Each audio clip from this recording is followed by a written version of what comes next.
So for anyone who's starting this journey and you're like, I don't have time to heal my nervous system and do all this shadow work. I need to manifest money. I need to survive. I need to build my career. I need this relationship. I'm so lonely. Whatever it is that you're feeling right now, that is the number one thing that I would say to really catch yourself in that story, because I know that illusion that there's a rush or that you have to have this done yesterday is what's keeping you back from actually moving forward on your path. You think that you're going to move faster if you just skip this step and move forward with your manifestations, or maybe you're just like done with manifestation at this point. You're like, I've got to take action. I've got to make it happen. I'm not even going to bother with those rituals anymore because they weren't working for me. And maybe you're just trying to like power through life.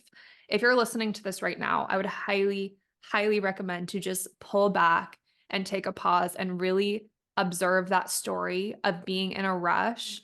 The more that we come into this inner peace within ourselves, and it's by asking ourselves those questions and not holding judgment toward ourselves and being able to be there for ourselves and being able to create that sense of security within a healthy self-concept and a regulated nervous system. That's a big part of it too. That's what helps to shift and create the reality that is going to mirror that back to us and create that external stability, which is only ever a mirror of the stability that we're experiencing and that we've cultivated within. Welcome to the Rituals with Michaela podcast, a space for you to come as you are and tune into conversations that will support you on your path to becoming all that you're meant to be in this lifetime. I'm Michaela, a hypnotherapist and spiritual mentor. Daily rituals have been the most transformative tool in my healing and manifestation journey, and I want to share every piece of that wisdom with you. Think of this podcast as a weekly ritual for you to cultivate deeper awareness, inspiration, and connection to yourself. And most importantly, every episode will leave you with a simple ritual to integrate and embody everything you've learned. Whether you listen with your morning coffee, on your drive to work, or while you move your body, wherever you are, just take a deep breath, tune in, and turn this into your own special time just for you.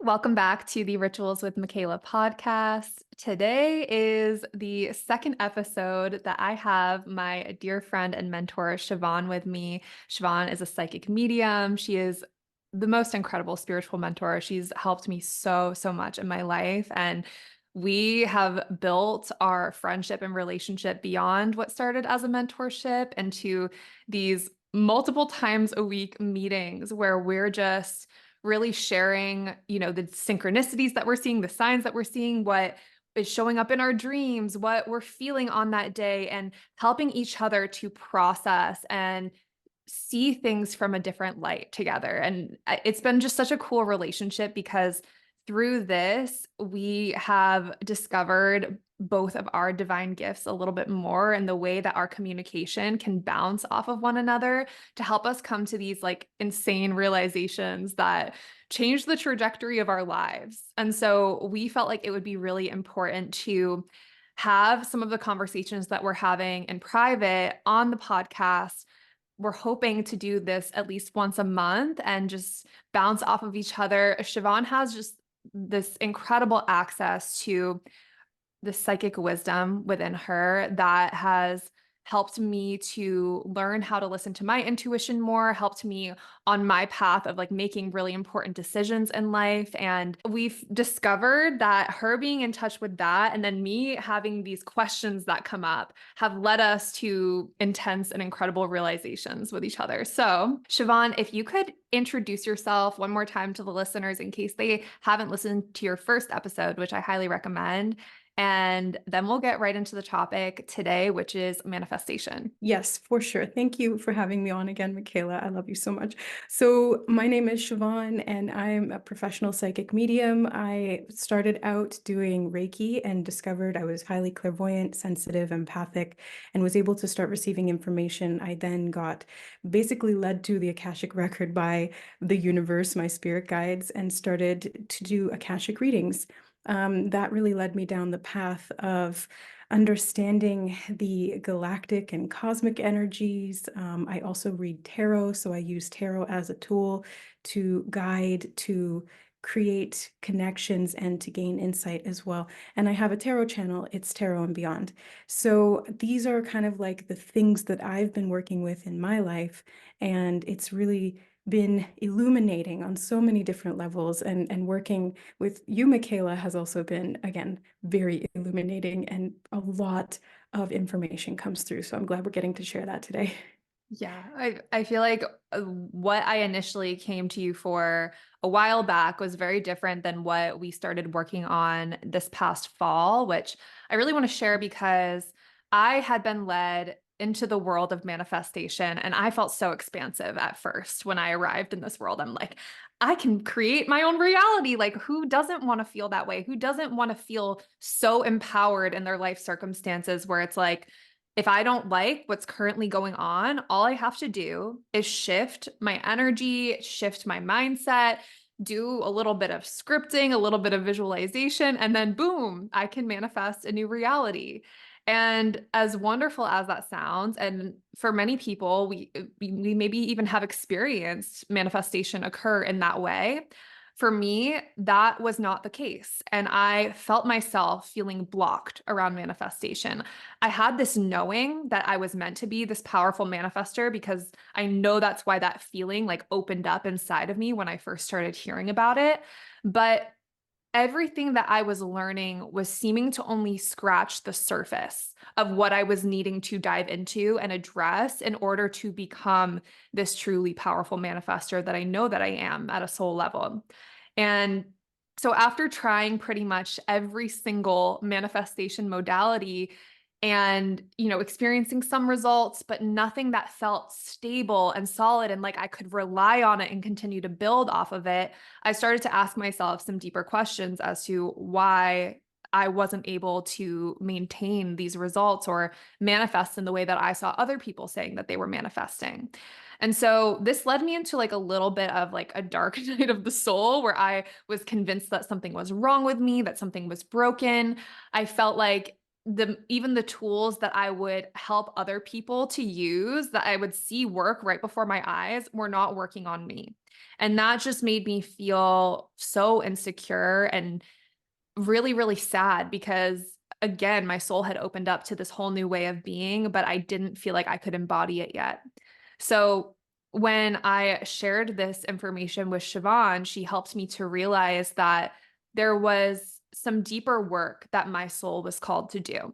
And she knew this because she had been through this as well. There's been so many parallels in our stories, but Siobhan has helped me to really dive into the depths of myself and create safety within myself to start to feel a little bit more of that security. And both of us kind of feel like we're called to this path to teach how to build a stable foundation to manifest from, so that when you intentionally manifest things into your life, you are not manifesting from a place of lack or feeling empty or feeling like you need these things to cover up your insecurities or yeah, just perceived limitations that you have in your life. You are manifesting from this place of wholeness, connection to yourself, and how that path is ultimately the most fulfilling path for our soul. So I just wanted to share that that's kind of what led us on this journey. And I want to hear from you when you think of manifestation now versus when you first learned about it. Like what are the differences between the process that you first learned versus where you're at now? So when I first started, I think manifestation to me was just this simple equation of if I believe it, it will create itself, it will manifest. And I still believe that because I know these hermetic principles of as above, so below, as within, so without. We are the all. And so what we believe is what we do create. However, over the course of my journey, I have learned that that's not all that is a guiding principle, but it's not always directly applied. And so I've had to unpack all of these different facets or layers of manifestation and how they can all influence or play off of one another. And so I dove down the path of doing shadow work and understanding my own self-limiting tendencies or beliefs or programs within my mind. I had to do a lot of healing work. My self-concept needed to change. My trust and relationship with myself needed to improve. My perceptions of the world around me needed to alter. I needed to shift my beliefs about what reality was or was not. And also being able to remain constant in a thought or line of action or intention to be able to manifest something, and persevering through the phase of dissonance or through the phase of not seeing that mirrored back to you from reality, because there is a time delay, there is a time lag. I've also learned that it's important to be aware of our line of thinking and whether it's useful or not, to be aware of what it is that we're physically doing that will or will not create that thing or that idea or that concept, and working with the subconscious mind at deep layers too, through hypnosis with Michaela, and also through certain affirmations or even guided meditations for myself, and doing dream work. So there's like so many fractals and layers to this concept of manifestation. So from beginning to end now, not end, but to where I'm at now, it's definitely expanded a lot. Like my understanding of it has changed and diversified significantly. Something that, I came to you with when we first started working together was a lot of information that I had absorbed from people like Abraham Hicks, who teach a very simplified version of manifestation, which, you said you believe in that. It's true. But you have started to explore all of these different nuances, all of these different paths that can help you to really get to that place where you're able to adopt these new beliefs and really fully believe them in a way that's stable and continue to build off of that. So you don't have to directly speak to what you think of Abraham Hicks, but that style of teaching, for anyone who's been really wrapped up in that and isn't really seeing results from just kind of talking themselves out of the fears, and just basically what Abraham Hicks teaches, for those of you who haven't listened, is to, when you have a negative thought, pivot away from it as fast as you possibly can. Focus on the positive and really stay strong in that. And sometimes what I have found is that even if you try to do that, there's so many parts of you that are not on board and do not feel safe enough to do that. So what are your thoughts on that approach? And what would you say to somebody who's currently been trying that and is struggling with that? I think that Abraham Hicks's channeled information is important. There is a lot of value in it. There is truth in it. But the thing is that in the third dimensional reality, there's infinite truth, and there's many, like I said, different fractals or sides of it, different ways of perceiving it, different angles that we can see the truth differently from. And that's going to vary from person to person subjectively. There's going to be a lot of variation in what truth and what principle will work for you at any given time. And that can also change. So this is like a really diverse, evolving sort of function or system that we're working with here when it comes to manifestation and the conscious mind. But from my perspective, Abraham Hicks's teachings on, pivoting away from the negative thought, there is value in that. However, if that negative thought is not addressed and understood, if that subconscious programming is consistently bypassed without understanding why that thought is there in the first place, it can become even more insistent or persistent and cause that unconscious self-sabotaging mechanism, which will create resistance and push away the manifestation. So in extreme sort of cases, sometimes, pivoting away from that negative thought can equate to bypassing. We're doing a form of spiritual bypassing. And I think that's why in some cases it doesn't work. And that's where that individual subjectively will have to explore what is behind that thought, because there's probably a whole string of things that are attached to that thought that need to be explored and unearthed and understood, so that the consciousness can expand its parameters to be able to encompass more of a capacity to create. Yes, absolutely. And if there's one thing that I've learned from this journey, is that the answer to every single question I've ever asked in our sessions, or even asked myself, is yes. And like, Mhm. yes, that is true. And this other thing is also true. And that is such a hard concept for humans to wrap their mind around. We want like one definitive answer. No, I just ignore the negative thoughts and that's how I manifest. But there is a time and place for that, right? Like you said, if you have, you know, for me at least, this has been my experience. After time of trying to do that, when I realized things are not shifting for me, I feel like this thought is, like you said, getting more and more persistent. I feel like these heavy feelings are not going away no matter how much time I spend walking out in the sunshine, listening to positive music, listening to Abraham Hicks on repeat, visualizing my future. It was like a science experiment for me. I tried that. And to me, that heaviness just got louder. These voices inside of me just wanted to speak up even more. And so through this work with you, I've started to really understand the power and strength that comes with being able to shine a light on those parts, doing that shadow work, calling them forward and listening to what they have to say, and giving them that space enough so that they feel heard and understood and what each part of me is needing and what each fear is trying to communicate to me.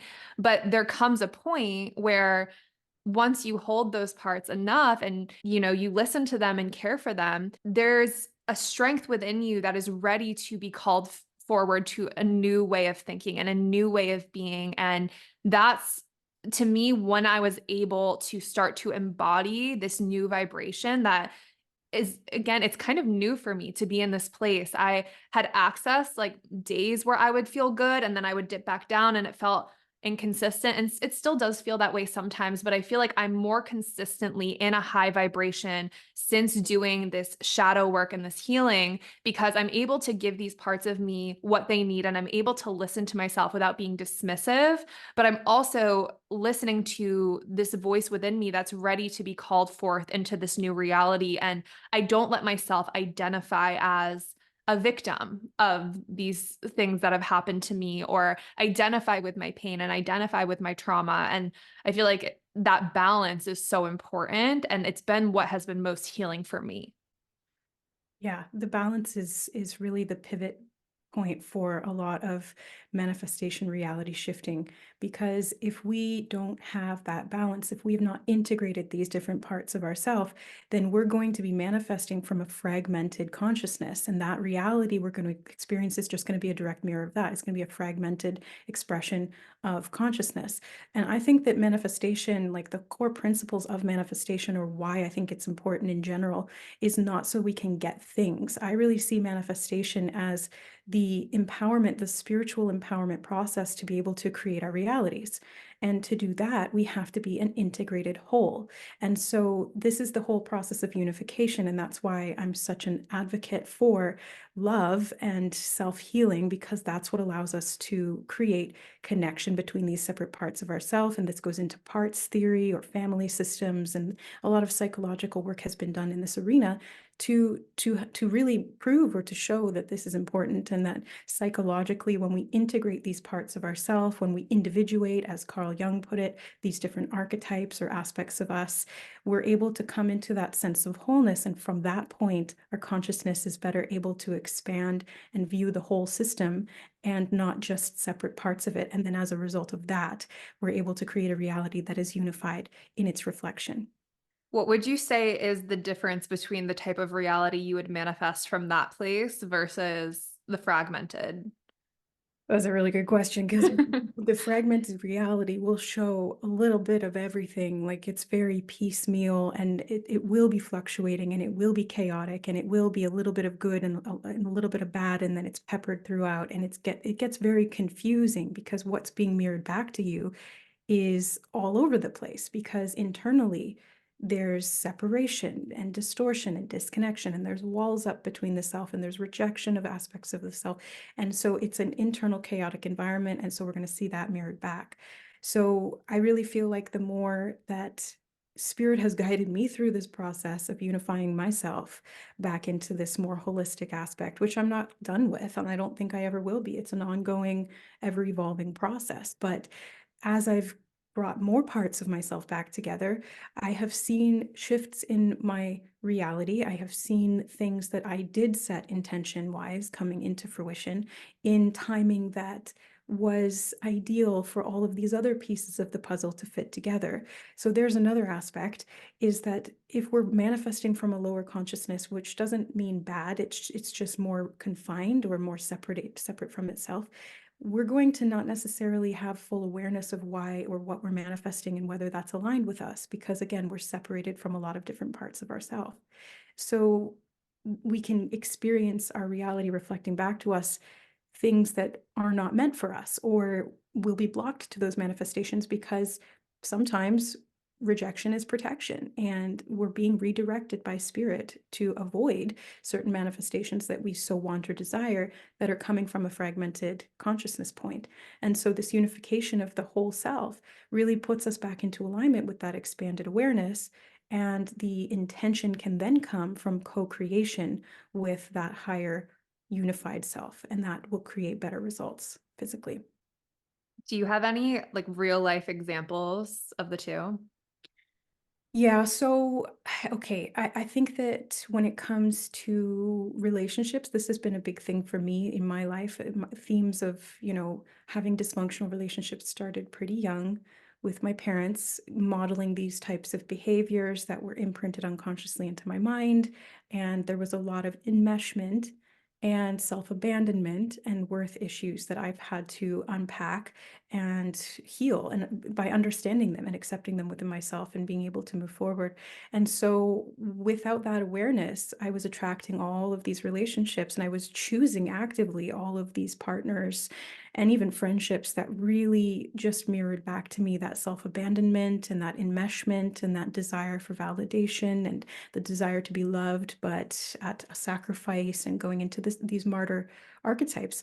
And through the work that I've been doing for these years of like reintegration and communicating with these parts of myself and understanding them and doing this deep dive work, yeah, I did have to open up the proverbial Pandora's box within my subconscious mind, and it was painful as hell. But I've realized, and I've seen a lot of progress in my ability to hold space for myself, to not abandon myself, to emotionally regulate, to choose to express myself more authentically, to understand what I need, to be able to uphold, healthy boundaries interpersonally, and to feel okay with sometimes being uncomfortable with communicating what I need. And it has led me to relationships that are a lot healthier, and I'm better able to discern which relationships are which, where I didn't know how to do that before. And we can say that, that was just a process of me doing inner healing, but it is manifestation too. It's like I had to level up my state of consciousness and my relationship with myself to see that mirrored back to me on the outside. And I'm really blessed to have friends and loved ones in my life now that I really resonate with and feel a deep sense of connection. And there's so much more balance there. And Michaela, you're one of those people. So thank you.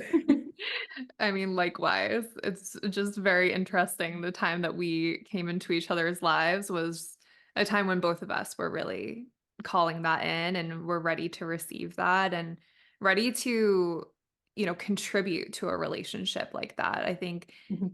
for me, was like so unaware that I was manifesting relationships from that place for such a long time. And it's interesting when you talk about these two different places that we can manifest from, because even if you are manifesting from this fragmented place within you, those manifestations that come in will still teach you how to Mhm. get to this other place and to manifest from wholeness. It might not be the easiest lesson, right? It's usually not, but that's how I feel when you say you can't really make a wrong decision. Whatever decision you make will lead you back to that road to come back to wholeness within yourself. And it might be through painful lessons, but then you have this contrasting experience to say, oh, that was the relationship I used to have. And look at this relationship that I now have. Look at this friendship that I now have.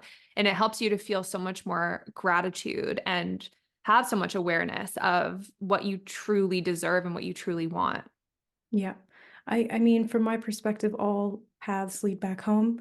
So we don't necessarily make wrong choices or manifest the wrong thing at the wrong time in the wrong way. I think that we do learn a lot from those experiences, and it has taught me personally how to discern and how to more intentionally participate in the process of what it is I'm creating, taking responsibility, being accountable for it, but not punishing myself for that, not shaming myself for that, not feeling guilty about what has been created, and simply focusing, choosing to focus on what it is that I would like to create, which goes back to Abraham Hicks again. It's like not focusing on that negative thought or that negative experience, not giving it more energy than it's worth, but also not bypassing it. So again, it's like being able to honor these two sides of that truth, integrating them together, and then using those more directly. I feel like even if we could go a little bit deeper into some of these things that we're talking about, I'm just imagining for somebody listening who is new to this concept of shadow work and diving into these parts, like I can speak from my experience on what that looks like for me, but I would love for you to share for somebody who is listening right now and they're feeling like they might be manifesting from this fragmented place. They're getting a lot of different lessons in their life, or they're manifesting things that they thought they wanted and they came with a whole bunch of lessons and they don't feel the way that they thought they were going to feel from it. How can they start to do some of this work without getting lost in it? Well, that's a good question. And I think that even the way you phrased it without getting lost in it is, I mean, that's really the trick, isn't it? But I think that sometimes even getting lost in the labyrinth is part of that as well, because sometimes we need to get lost to get found, and we need to wander to find our way. But I would advise someone in that position to really start asking themselves some questions. I think that's the best place to start, is just to get curious and to start looking. I mean, awareness is really the first and most crucial step to any kind of healing process. Is we really have to see something. We have to see it to be able to change it. We have to understand it to be able to have compassion for it, and then to be able to take action and to create something different. So I would advise someone in that position, which I have been in myself, and I've worked with so many people who have been there too, to start asking those questions, start observing, start metacognition, which is like thinking about the way you're thinking, why you process it that way, why you believe that, why that emotion is coming up, why you're feeling that way, where did you learn that, how does that feel, where is it in your body? There's so many layers to this, but it's a good place to start, just to start asking questions. Yeah, I feel like for me, what helped me to realize how important this work was really noticing the areas in my life where I felt like I was fighting against something. Maybe I was trying to fight against an insecurity that I had. So I was taking action to try to cover up that insecurity. This is a huge one for me that I realized. And I know a lot of people can relate to that. It's like we have these insecurities of not being enough. And so then we identify, who do I need to be to become enough? And we work tirelessly to try to become that version of ourselves. And that's where we're manifesting from. It's like, okay, if I can just manifest this money or this success in my career or this relationship, then I will be enough. And even if there's, a small unconscious part of you that does feel that way, that to me is very much worth addressing, Mhm. because as I started to peel back those layers, and again, like we're kind of talking about this IFS parts work system inside of us, but that's what really resonates with me, is to identify like, okay, what is this part of me that it feels like she constantly needs to prove herself?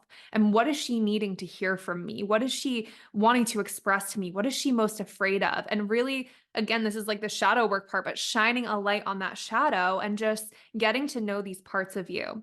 Because as soon as you do that, you're going to start to feel this strength in you to start creating and manifesting from a different energy, from a different place within you. And I'm still, working on strengthening this part of me, but I noticed immediately when I started to create from a space of simply wanting to share and wanting to help people, which I wasn't able to do before because I felt like I had to fight for my success in order to survive and feel safe. And that's valid that I was doing that. But now I can see, oh, when I create from this energy, it feels so much better to me. I don't feel attached to these outcomes. And I also feel like my soul is fulfilled. And that feeling is really what I know so many of us are really wanting, that we don't even know that we want it. We think that we want the money or the success or the relationship, and that feeling is going to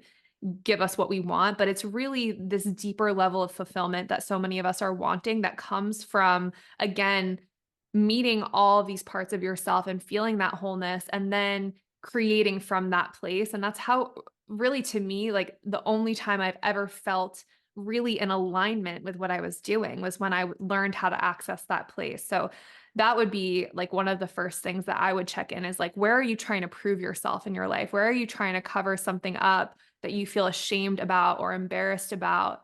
And just start to unpack those parts of you, because that will really change the way that you approach everything in your life. Yeah, I fully agree. I 100% agree. And the example that kind of came to my mind when you were talking was this thing I saw on a show. I can't remember what it was, but there was something about a person being asked a question of, if you had the choice between inner peace or $1 billion, everything you could want with that $1 billion, what would you choose? And the guy was like, the $1 billion. And it's like, but if you chose inner peace, you would literally have everything. You wouldn't need any of that. And from that point, you could create anything you wanted, but that wasn't said explicitly, but that's, implied. And it's this idea that we're coming from this place of lack. We're coming from this place of trying to fulfill the soul's needs through these external ideas of what we think are going to fulfill us or give us that feeling. Because really, that's all we're chasing as humans, is a feeling. But what we actually need is the integrated whole self, because that's what creates the actual state of being, which is more than just a feeling of peace. And that is the infinite potential point. That's the 0 point energy where anything can be created from and where everything is birthed from. So I think that the more that we come into this inner peace within ourselves, and it's by asking ourselves those questions and not holding judgment toward ourselves and being able to be there for ourselves and being able to create that sense of security within, a healthy self-concept and a regulated nervous system. That's a big part of it too. That's what helps to shift and create the reality that is going to mirror that back to us and create that external stability, which is only ever a mirror of the stability that we're experiencing and that we've cultivated within. So true. Yeah, I mean, this is the stuff that we've been working on together since October, I believe. And Mhm. so for anyone who's starting this journey and you're like, I don't have time to heal my nervous system and do all this shadow work. I need to manifest money. I need to survive. I need to build my career. I need this relationship. I'm so lonely. Whatever it is that you're feeling right now, that is the number one thing that I would say to really catch yourself in that story, because I know that's what held me back from doing this work for a long time. And I just like sometimes want to scream from the mountaintops to let everybody know that that illusion that there's a rush or that you have to have this done yesterday is what's keeping you back from actually moving forward on your path. You think that you're going to move faster if you just skip this step and move forward with your manifestations, or maybe you're just like done with manifestation at this point. You're like, I've got to take action. I've got to make it happen. I'm not even going to bother with those rituals anymore because they weren't working for me. And maybe you're just trying to like power through life. If you're listening to this right now, I would highly, highly recommend to just pull back and take a pause and really observe that story of being in a rush, because it's like, I think Siobhan has been bringing up the analogy of like the tortoise and the hare and how like slow and steady wins the race, but it really is so true. If you take the time to do this work right now, you will get to where you want to go with so much more ease. You will enjoy the process. You will just feel so much more connected to yourself in the process. And that's really what life is about. It's not about getting to those destinations, even though we like to tell ourselves that. And so I want to share to anyone who's feeling rushed that I started doing this work in October, and I had been doing work on myself prior to that, but really diving into these layers of my shadow and going deep with that for the first time. And I thought, oh my God, this is going to take forever. I don't have this time. But the truth is that on your healing journey, things can start to open up for you before you feel fully like yourself again, which, it's an ongoing process, but things can start to open up for you as soon as you start to meet yourself in these places. You will notice shifts happen. And it might not be instantly, but like for me, it took a couple of months to start to really see in my outside world and in my internal world, like how I felt differently within my own body and how that was reflected to me in the opportunities that became available to me, or the people that I was meeting, or the interactions that I was having in person or on social media. And so don't tell yourself that it's going to take a really, really long time to start seeing results. It might take a long time for you to feel like you're at the place that you really want to be, but that doesn't mean that you're not going to experience breakthroughs and just joy throughout this process. Yeah.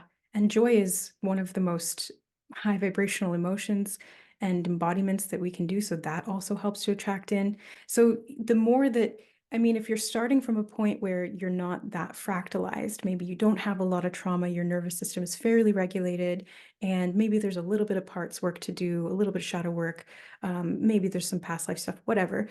But if you have like a sort of higher vibrational start point, you're going to see things manifest more quickly. And every person is different. So subjectively, that's why I think we can get caught up in, well, that person can do it. Why can't I?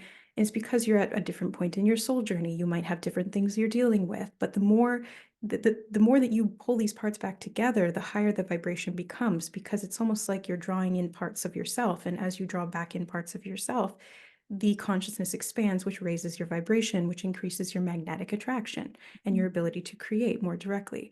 It also enhances your intuition, which makes it a lot easier to be able to intuitively feel what's right for you, what's aligned, and to work more directly with spirit to receive guidance on what that is and when to do things and how to do things, so you can work more cooperatively with the divine and co-create in that way.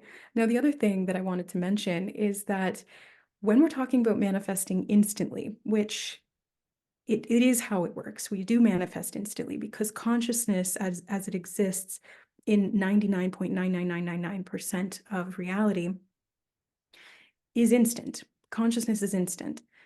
The physical reality that we see and perceive and we can touch and feel around us is like 0.00000001 of reality. It's a big difference, but it's like we've put and invested so much energy into what we can see and touch and feel because it feels real. But consciousness is actually the dominant energy there. So if we focus on the consciousness and expanding that, the manifestations will show up instantly.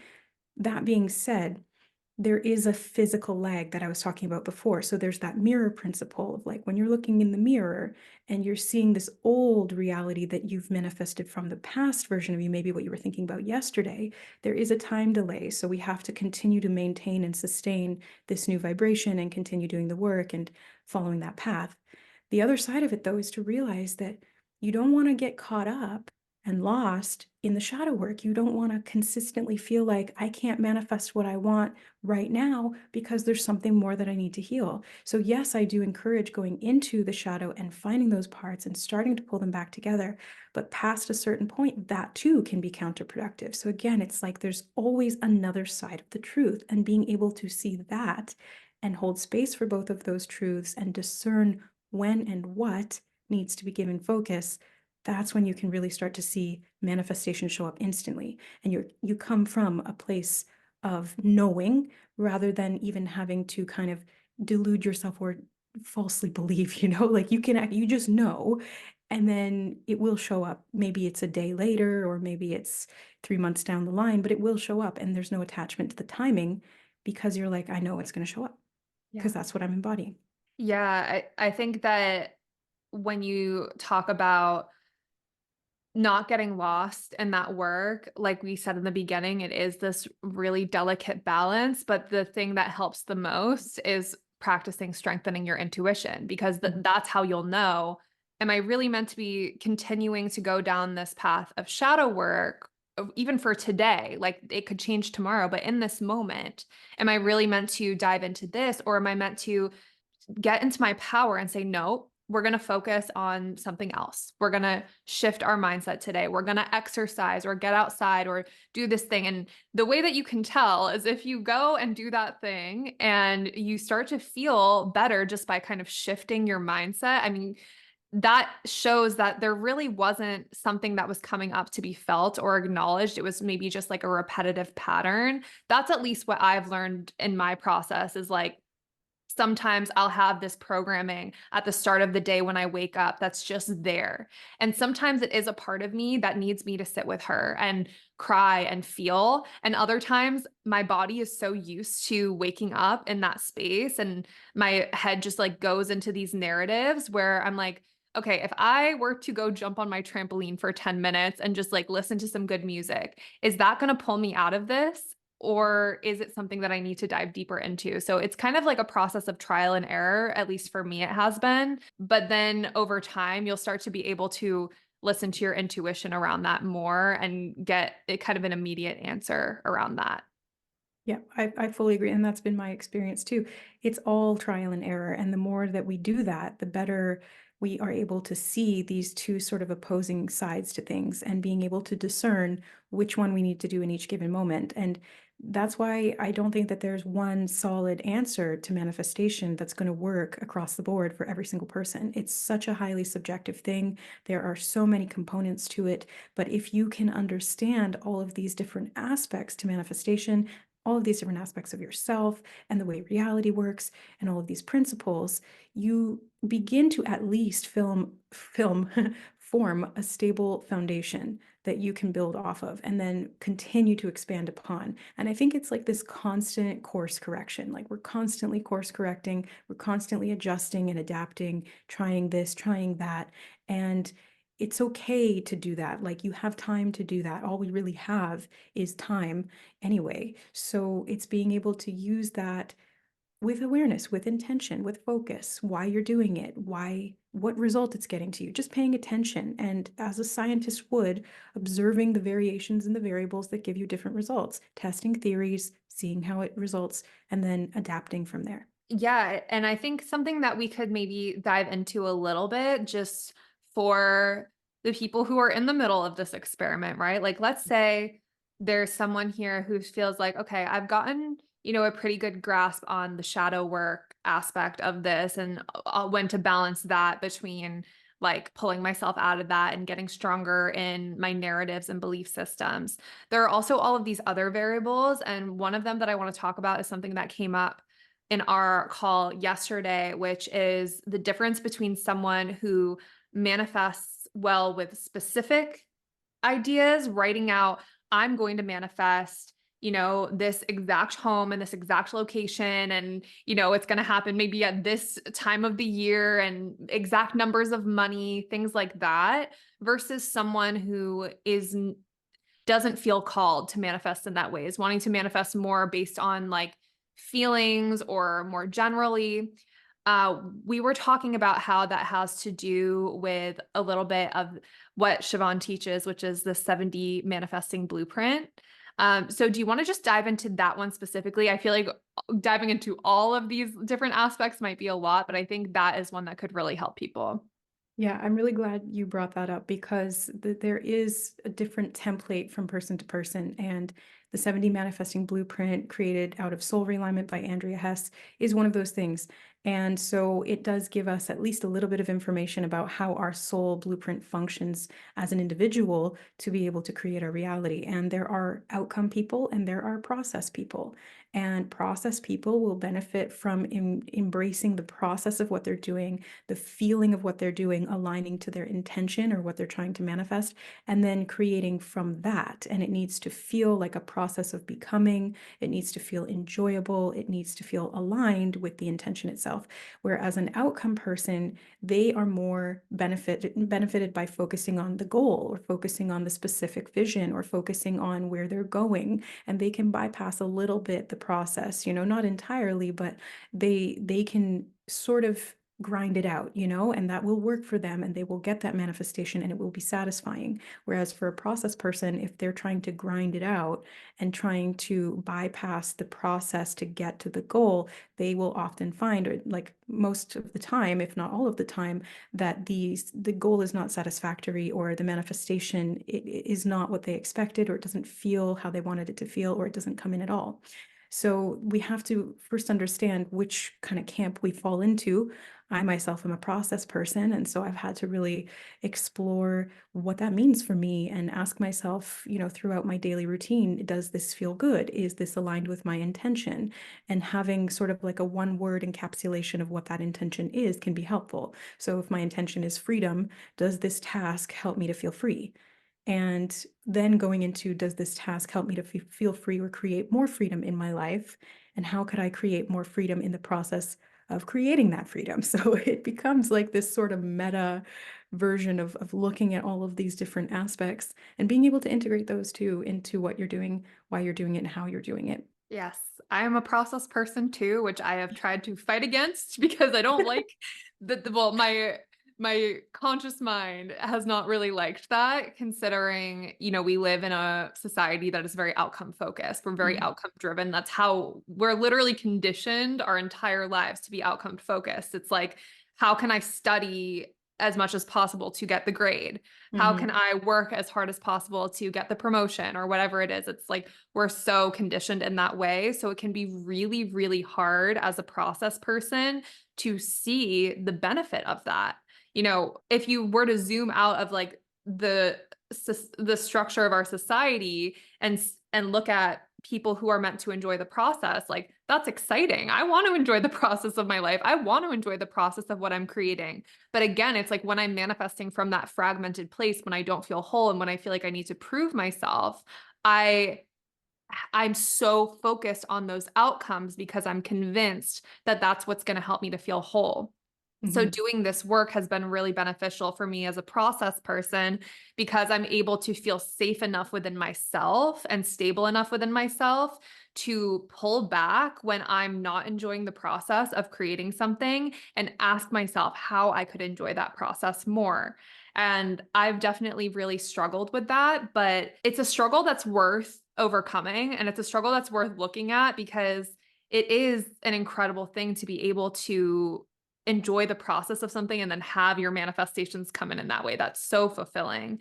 And something that you and I talked about yesterday too is that it's not that process people can't be specific about what they want. That's not the case at all. But what we discovered was that often process people will be convinced that they have to do certain things in order to manifest that outcome.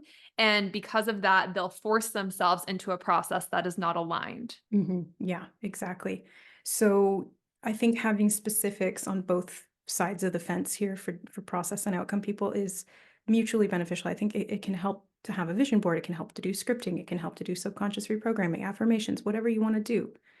It's all helpful, but if you're a process person and the process of that feels uncomfortable or laborious or obligatory, then you're not going to be creating that manifestation in alignment. And whereas again, an outcome person could do that and be okay with it and actually create the result. So if you're asking yourself right now, watching this video, am I a process person or am I an outcome person? I would say, in lieu of getting an actual 7D manifesting blueprint reading, you can just look at your results. I mean, do you get results from focusing on the outcome and just like beelining it for that goal? Or do you get more results from how you feel and seeing things just sort of pop up out of nowhere, like daisies out of the snow when you're feeling good?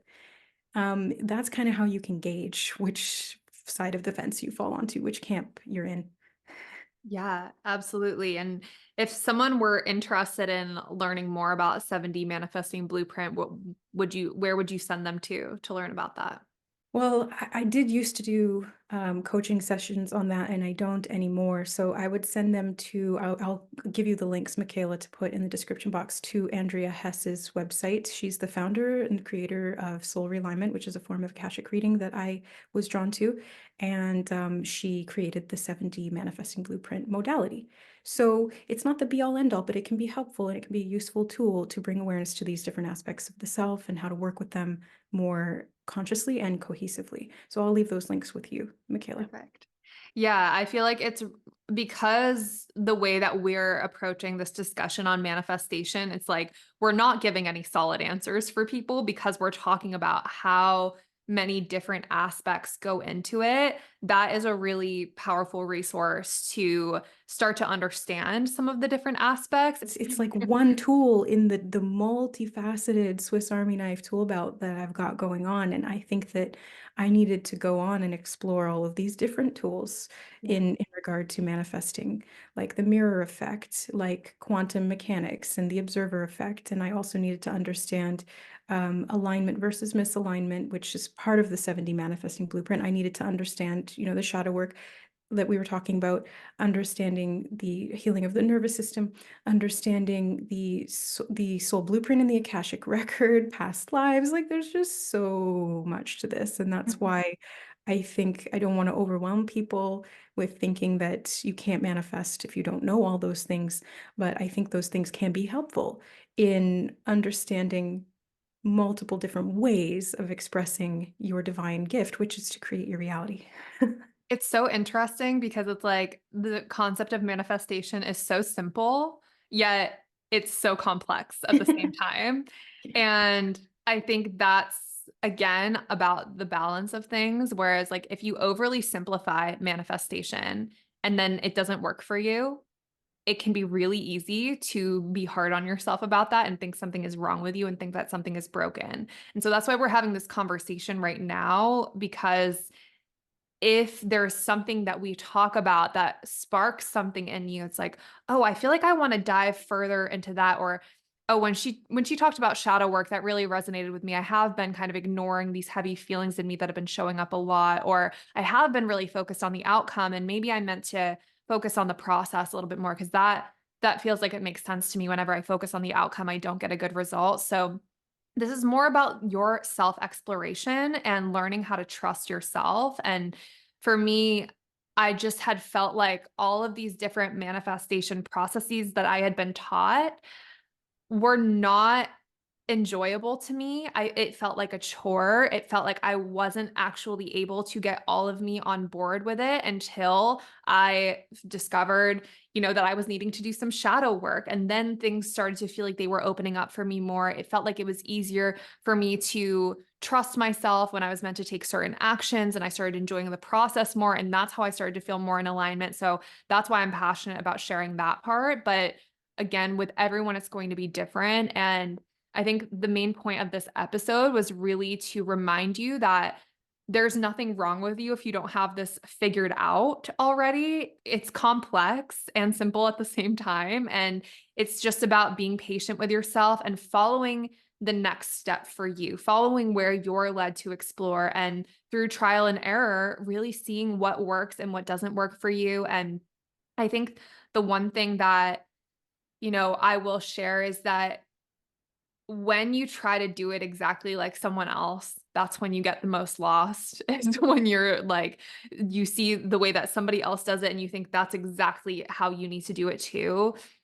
This journey is really about learning to trust yourself. So that's like the most important advice that I feel like I could give around manifestation, is like always checking in with yourself. How does this process feel for me? How does it feel for me to, focus on the outcome or whatever it is, just continuously checking in with yourself.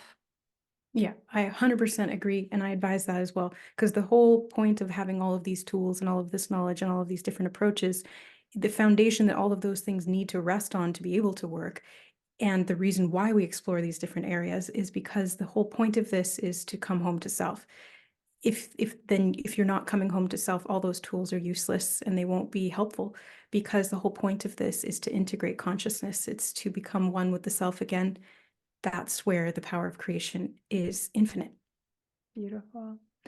So, we are going to be continuing to have these conversations, and I'm sure that this one probably brought up a lot of questions for you. If it did, you can leave them in the comment box on Spotify, on YouTube. You can send them to my email, which is in the show notes and the description box. We will leave all of those resources also in the description box, but we would love to have your questions for our next episode so we can really start to give you guys more of the information that you're seeking. I was also wondering if you'd want to end this episode by pulling just a couple of cards for the listeners around their manifestation journey and if they're like, I need guidance after this episode, I'm so confused right now. Like, let's bring them a little bit of clarity. For sure. Yeah, we can do that right now. So Spirit guided me to put my decks right next to me on the table. So let's find out some information for the viewers or the listeners right here. Okay, we've actually got 4 cards that want to be here. 7 of Wands. Okay. We have the Queen of Cups, the Prince of Discs, which is the Knight of Pentacles, and the Two of Discs, so the Two of Pentacles. Okay. So I love that these cards are talking about manifestation. The Queen of Cups is talking about emotion and feeling. It's getting into the vibrational alignment. That's what she's telling me. The Two of Pentacles is about balancing the material with the immaterial, the emotion with action, the initiative or the inspiration with the directed will.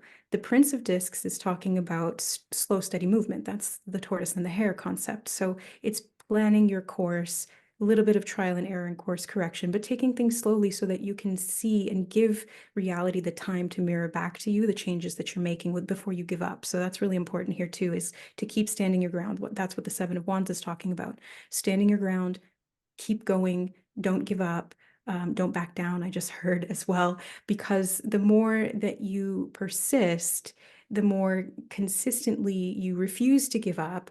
Now, that's not necessarily getting attached to outcomes or attached to different modalities of manifesting. It's more what I'm trying to say is like being able to be persistent and adaptable in the approaches that you're taking, insofar as they're creating more holistic connection with yourself, where you're doing that emotional alignment work and putting in the invested effort physically to back up what you're doing internally as well.